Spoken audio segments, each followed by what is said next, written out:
Всем привет! Добро пожаловать на мой канал! С вами Аленка. Сегодня мы будем готовить с вами очень вкусное и полезное блюдо, которое является сбалансированным по составу и белка, и витамина.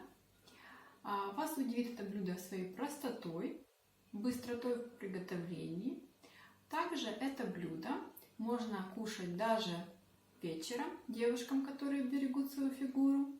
Кроме того, это блюдо может удивить ваших гостей, поскольку, когда ко мне приходят гости, особенно когда они пробовали это блюдо впервые, никто не верил, что в нем по составу нету мяса, а есть только овощи, полезные и вкусные. Так что приглашаю вас приготовить вместе со мной брокколи, запеченное с сыром. Для приготовления этого прекрасного блюда вам понадобится брокколи 500 грамм, молоко 200 мл, 2 яйца, сыр 100 грамм, соль и перец по вкусу. Итак, для начала вам необходимо промыть брокколи, очистить и разделить на соцветия. Примерно вот такого размера, в зависимости от того, какую брокколи вы купили. После этого вам необходимо закипятить воду, что я уже сделала. Опустить брокколи в кипящую воду.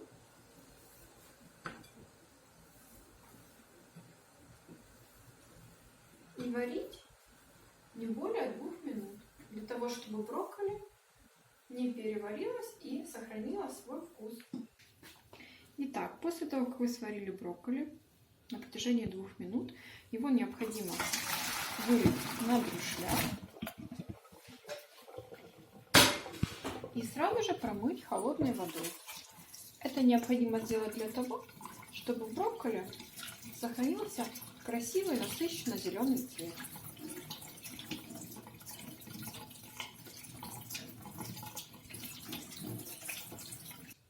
Кроме того, что мы использовали свежее брокколи, вы можете использовать и замороженное брокколи не в сезон. Разница в приготовлении будет состоять только в том, что такой брокколи вам необходимо будет варить не 2 минуты, а 5. На вкус и итоговые вкусовые качества блюда никак это не отобразится. Итак, мы выкладываем брокколи, немножко измельчаем, выкладываем в форму, вылаживаем достаточно плотненько.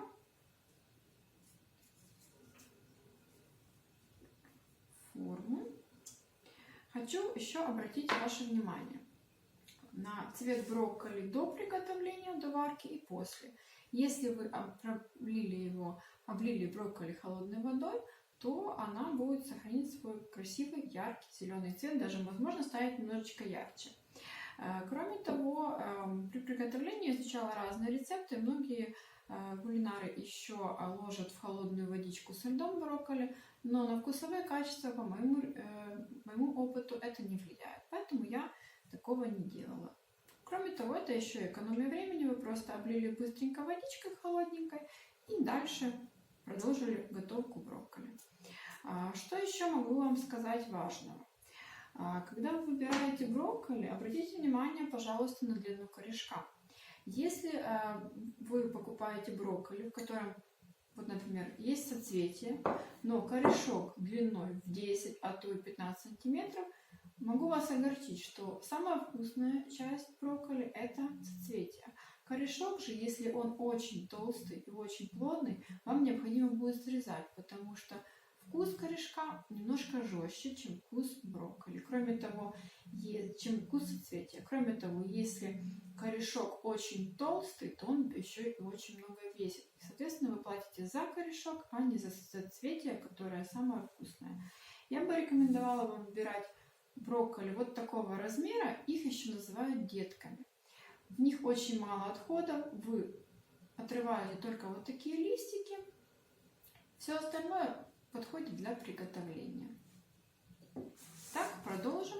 Выкладываем быстренько брокколи. Итак, мы выложили брокколи в нашу форму. Вылаживали достаточно плотненько, чтобы как можно больше заполнить этим прекрасным овощем нашу форму. После этого мы готовим заливку. Для этого мы разбиваем 2 яйца.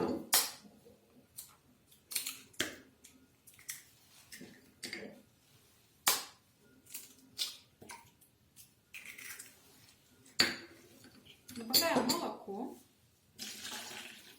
Напомню, 200 мл. Соль. Я вложу примерно 2 щепотки, поскольку нашим еще одним ингредиентом будет сыр. И по вкусу перец или же любые другие специи, которые вам нравятся. После этого мы взбиваем это. Можно венчиком, вилочкой, миксером, как вам удобно. Итак, смешав 200 мл молока, 2 яйца, соль, перец по вкусу, наша заливка готова. Мы можем заливать наши брокколи и после этого отправлять в духовку на примерно 20 минут, в зависимости от того, как работает ваша духовка, при температуре 180-200 градусов. Кроме того, вы еще можете обратить внимание, что на столе остался сыр. Особенность моего приготовления брокколи, скажем так, в силу того, что я готовила брокколи много раз по такому рецепту, я пришла к выводу, что сыр нужно ложить сверху в блюдо уже за 5 минут до готовности. Поскольку если мы натираем сыр, ложим его и смешиваем с яйцами, с молоком, то сырная корочка получается не такая однородная, вид не такой презентабельный, я бы даже сказала. А так, если положить за 5 минут до окончания готовки брокколи, сырная корочка будет иметь очень однородный и красивый вид. Поэтому сыр пока мы отлаживаем, заливаем наши брокколи.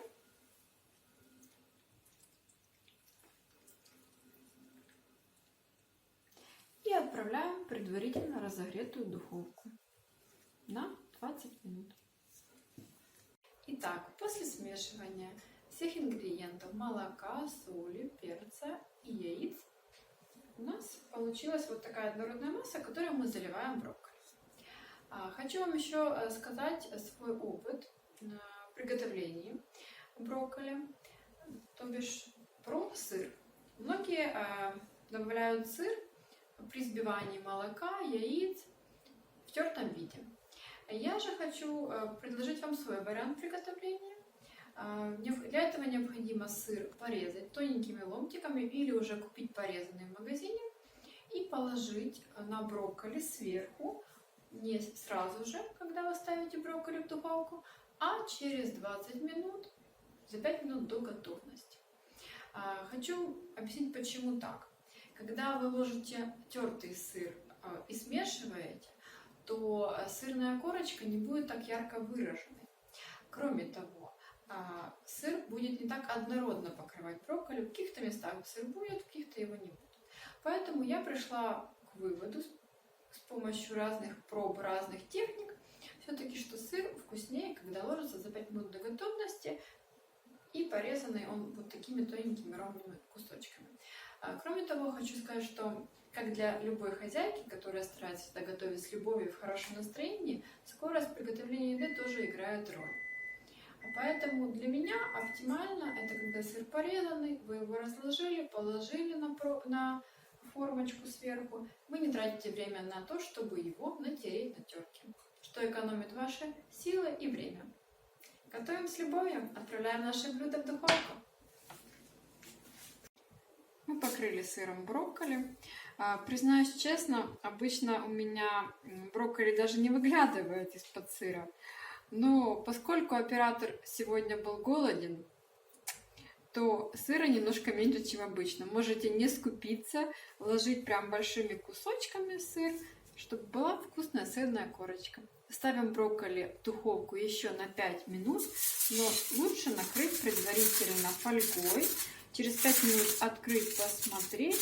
Если вам захочется более румяную корочку, то можно еще открыть брокколи, открыть фольгу и поставить еще на пару минут. Итак, наше блюдо уже готово. После того, как мы положили сыр, я еще оставила готовиться его под фольгой на 10 минут. После этого для образования корочки я сняла фольгу и поставила в духовку еще примерно на 5-7 минут. В итоге вот у нас получилось такое красивое аппетитное блюдо. Возможно, камера не передает корочку золотистую, такой вот красивый приятный оттенок этого блюда, но на вкус, я думаю, оно вам понравится. Я очень надеюсь, что ваши близкие оценят его по достоинству, и вы тоже будете довольны результатом. Напишите, пожалуйста, мне в комментарии, как вам это блюдо, готовили ли вы его, что вам понравилось в нем. И еще добавлю один маленький момент, что в конце готовки, уже когда вы положили сыр, возможно, если вам понадобится, чтобы блюдо низ не подгорел, то подложите еще противень. Я желаю вам вкусных шедевров кулинарных, удовольствия от употребления этого прекрасного блюда брокколи, запеченное сырной корочкой. И до новых встреч!